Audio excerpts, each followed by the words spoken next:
The Predator drone carries 2 laser-guided Hellfire 100-pound missiles, each one capable of picking out a single moving target on the ground.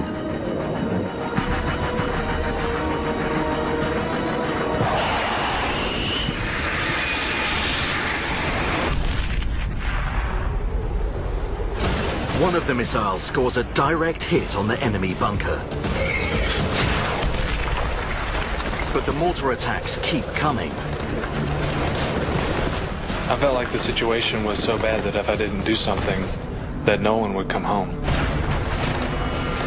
There are just 6 able Rangers. The rest of the men are either wounded or treating the wounded. There is only 50 meters of no man's land between them and the enemy. With airstrikes failing, Al-Qaeda's basic equipment is beating America's high-tech firepower. Self has nothing left to lose. He makes a massive decision. He and his men will assault the enemy bunker and go face-to-face with Al-Qaeda. I just looked at the guys left and right of me. Once they all gave me a nod, I said, let's go. The Rangers launched themselves up the slope. As we assaulted with the 4 of us, I don't think any of us were afraid. About halfway to the enemy positions, I saw an enemy fighter stick his head out with a machine gun and start firing down at us. The Dushka 50 caliber heavy machine gun unleashes its devastating power once more. I felt that this had changed the game, that a machine gun was too much for 4 of us to take. They are forced to retreat. It is completely demoralizing for the men. It was embarrassing as a leader of such great warriors to stop and retrack.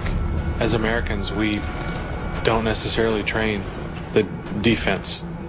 We always assume that we'll be on the offensive. At Bagram Air Base, General Hagenbeck follows the troubled rescue mission. Anxiety, obviously, throughout that headquarters was rising as time went on. In this ice cold, at altitude. The Rangers have been fighting for 4 hours. Captain Self's team are facing defeat.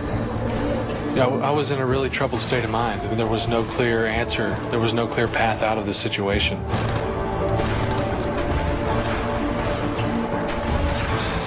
The second team of Rangers have been scaling the mountain for 2.5 hours and are exhausted.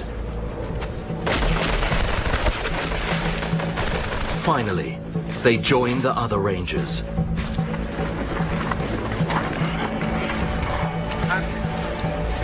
Oscar Escano is briefed on the enemy positions.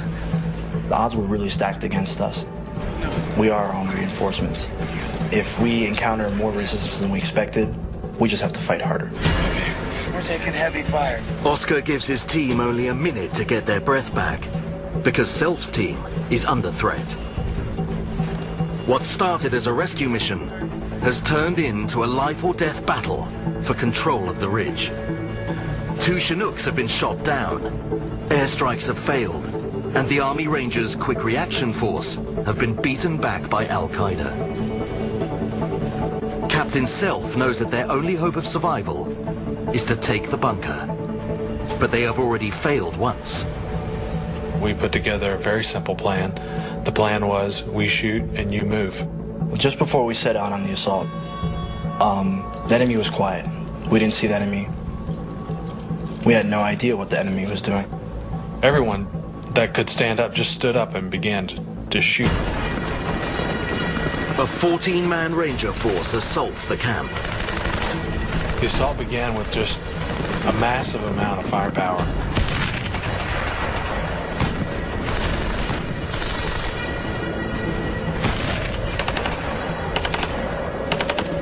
We were fanning across a completely open area with nothing in between us and the enemy. Not even a rock or a fallen tree stump. There was nothing.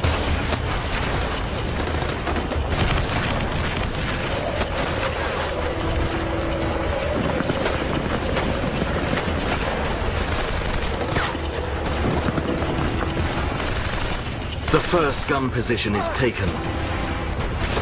The Dushka's heavy fire is finally silenced, and the main bunker is just yards away.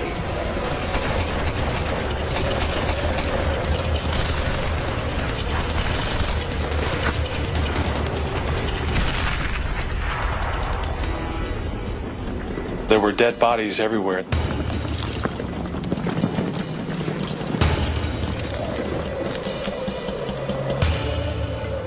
One of them I remember. Here's a man, just like one of us. How do I justify his death at our hands? As they search the bunkers, they find the man they came for. Buried under debris is Neil Roberts' body. A few meters away, they find Roberts' dropped equipment. Every instance of using force was clearly justified because the enemy had every advantage, every tactical advantage, and we were really fighting for our lives. But Ranger Captain Self knows the battle is not yet over.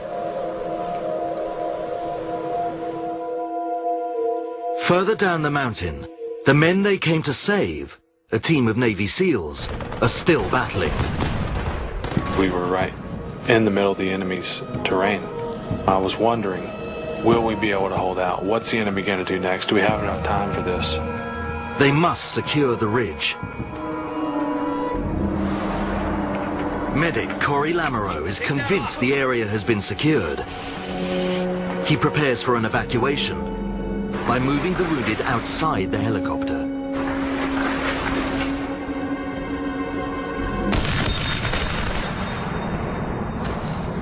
A few bullets landed right in front of me and kicked up snow on top of me. It is another ambush. I can remember thinking to myself, oh, this is really gonna suck.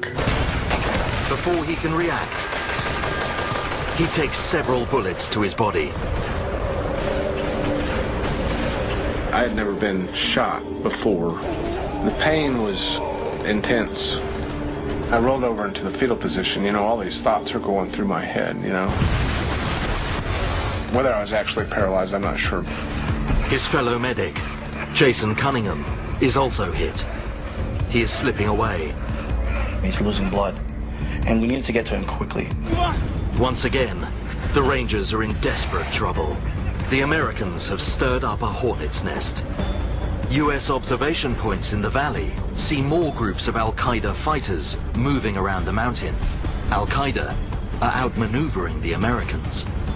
The enemy's tactics were impressive. By that point in the mission, we had been essentially ambushed twice.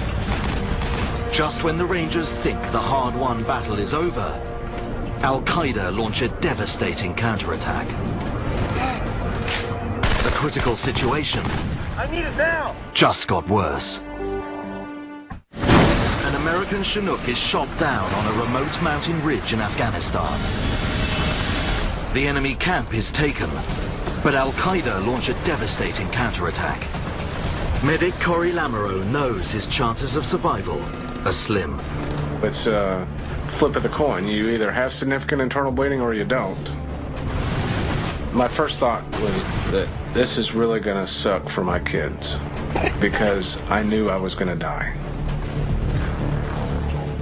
Ranger Captain Nate Self calls in air support again.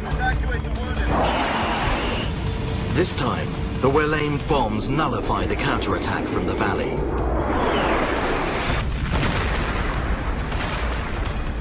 The enemy fire stops immediately. But for how long? I need a helicopter to evacuate the wounded. Go! The mountainous ridge of Takur Gar is littered with dead and wounded American soldiers. They need immediate rescue and urgent medical attention. But with 2 Chinooks downed on the mission already, would commanders risk sending in more in broad daylight? Were we going to risk another helicopter getting shot down and have to mount another rescue operation? We're gonna lose people! I need it now! It was a difficult decision, and the rationale was quite clear. Look, we'd already had a bunch of them shot down. How many more are you going to fly into the same location? The order is to wait until nightfall. 6 hours away. I was frustrated in the lack of medevac. I felt like we had controlled the situation enough. Corey Lamoureux, injured himself, has an impossible task. He has few medical supplies. His medic partner, Cunningham, is the most severely injured soldier. The team do what they can to keep Cunningham and the casualties stable. Until the men can be evacuated for surgery, one of their most pressing needs is to remain warm. It is bitterly cold, and in the late afternoon the temperature is dropping fast.